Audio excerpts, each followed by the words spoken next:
ॐ वागर्थाविव सम्पृक्तौ वागर्थप्रतिपत्तये जगतः पितरौ वन्दे पार्वती परमेश्वरौ।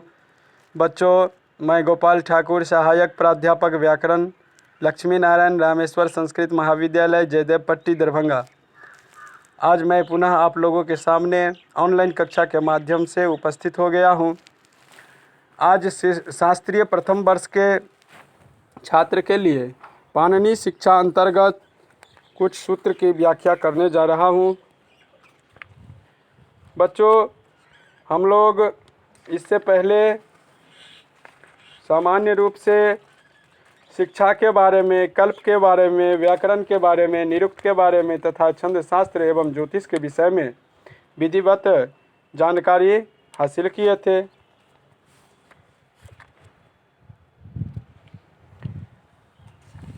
इसी तरह से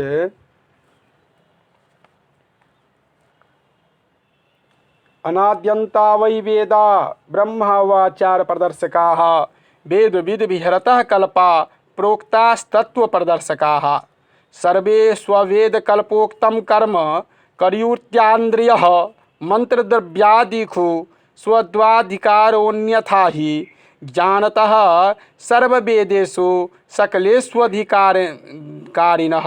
प्रामाण्यमादो ज्ञात्वेव श्रुतिकल्पस्तृतीयेषु च बालाबलं तत्रापि विरोधात् स्वदर्शनात् वेदाः प्रमाङ्गानि परिशिष्टाः स्वसाधनाः समृतश्च पुराणानि तेषां स्वत्वत्वे विषेखतः श्रुत्योरोपविरोधे स्वात्यादयो श्रुत्यश्च बलीयसी मंत्रच्च उदनयोर्नरमन्त्रयः प्रोगिद्वात् बलं यतः श्रुतिकल्पविरोधे तु श्रुतिरैव कल्पसाधनात् विरोधे कल्पकल्पयो स्वकल्पयोः श्रुतिक्रमात् कल्पत्रयविरोधे तु कल्प एव प्रयोगितः स्मृत्योरोपविरोधे संप्राप्ते स्वस्मृतेः कल्पसाधनात् स्मृति बलीयसो ज्ञेयो द्विधे स्मृतिपुराणयोः स्मृतिराणां श्रुतमूलत्वात् पुराणां स्मृतिसाधनम् एवं बलाबलं ज्ञात्वा श्रुतिकल्पस्मृतिषु च कर्माणि फलयुक्तानि कर्जुः कर्मविदो विनिशनं ज्ञात्वा कर्म निजः कुर्यात् सांगनि विधिपूर्वं फलं ब्रह्मार्णवं कृत्वा ब्रह्मलोकं स गच्छति। एवं च वेद वेदांग संबंध विषये सम्यग कालीनो विद्वद्भेः प्रसिद्ध वेदांग क्रमानुसारं त्वद्वयोः पाणिनि शिक्षा श्लोकयोः पाठम् एवं प्रतिसंस्करणं दृश्यते।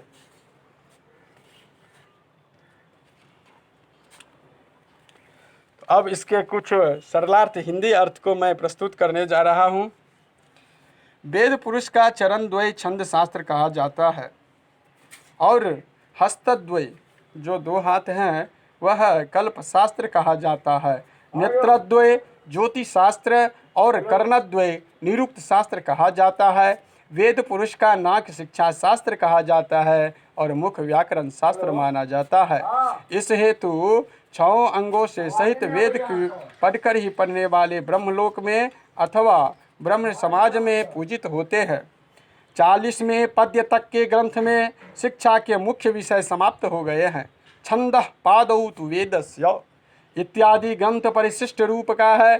छंद पादौ तु इत्यादि 2 पद शौनकीय चरण व्यूह में और कात्यायन चरण व्यूह में भी पाए जाते हैं।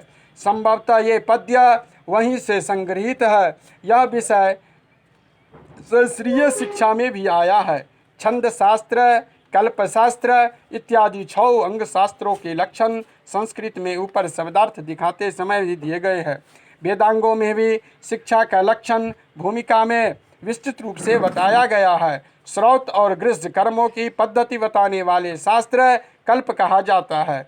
वाक्य के और उसके अर्थ के संबंध को समझाने के लिए प्रकृति प्रत्यादि का कल्पना करके पद के और उसके अर्थ के संबंध को दिखाकर उपकार करने वाले शास्त्र व्याकरण कहा जाता है।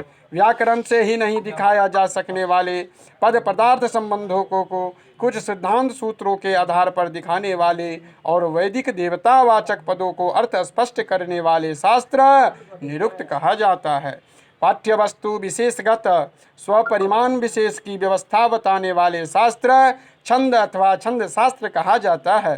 सूर्य, चंद्र इत्यादि ज्योतिषियों की गति के आधार में कालानुसारी यज्ञों के विधान के अनुविधान में उपयोगी शास्त्र ज्योतिष कहा जाता है। इस शास्त्र का मूल ग्रंथ लग्ध मुनि प्रोक्त वेदांग ज्योतिष है।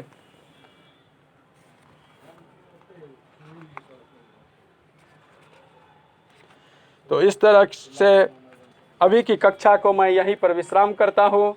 अगली कक्षा में पुनः आप लोगों के सामने उपस्थित हो जाऊंगा कुछ अगली विषय और रोचक तथ्यों के लेकर के। धन्यवाद।